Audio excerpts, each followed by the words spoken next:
சற்று முன் கிடைக்கப்பெற்ற மிக முக்கியமான செய்தி ஒன்று வெளியாகி உள்ளது. வருகின்ற சட்டசபை தேர்தல் நடைபெறுவதற்கு இன்னும் 12 மாதங்கள் தான் இருக்கிறது.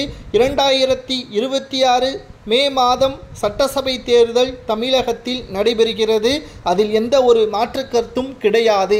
ஆனால் அதற்கு முன்பாகவே அதிமுகவின் பெருவாரியான நிர்வாகிகளும் தொண்டர்களும் ஏன் எம்எல்ஏக்களும் தற்பொழுது பன்னீர்செல்வம் பக்கம் வருவதற்கு அதிக அளவு வாய்ப்புகள் இருக்கிறது.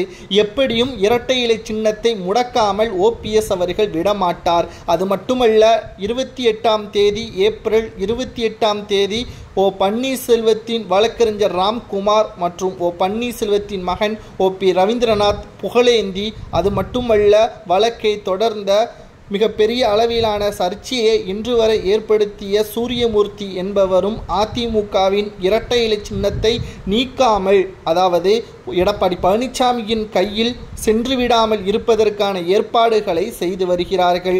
தற்பொழுது நமக்கு கிடைக்கப்பெற்ற தகவல் என்னவென்றால், எடப்பாடி பழனிசாமி அவர்கள் செயல்பாடுகள் அதிமுகவில் அதிருப்தியை ஏற்படுத்தி இருக்கிறது. ஏற்கனவே 2024 மக்களவை தேர்தலில் ஒரு இடங்களை கூட வெற்றியடைய முடியவில்லை.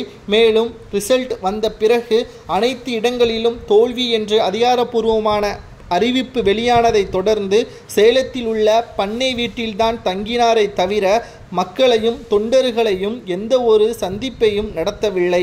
சரியாக 20 நாட்களுக்கு பிறகுதான் அவரே அதிமுகவின் தலைமை அலுவலகத்திற்கு வந்து மாவட்ட செயலாளர்களை சந்தித்தார். அப்பொழுதும் கூட மாவட்ட செயலாளர்கள் சரியாக வேலை செய்யவில்லை, பூத் கமிட்டிகளை சரியாக அமைக்கவில்லை என்று தொண்டர்களையும் நிர்வாகிகளையும் தான் குறை கூறினாரை தவிர அவர் நியமித்த வேட்பாளர்கள் பண மோசடியும் மக்களிடம் நற்பெயரை பெறவில்லை என்பதையும் அவருக்கு ஏன் தெரியவில்லை என்று பலரும் கேள்விகளை கேட்டனர். தற்பொழுது இரட்டை இலை சின்னம் முடக்கினாலும் அதிமுகவில் மிகப்பெரிய அளவில் மாற்றங்கள் நடைபெறும். ஒருவேளை முடக்காமல் எடப்பாடி இரட்டை இலை சின்னத்தை மீட்டெடுத்தாலும் தொண்டர்களை பொறுத்தளவிற்கு எடப்பாடிக்கு பின்னால் செல்ல மாட்டார்கள்.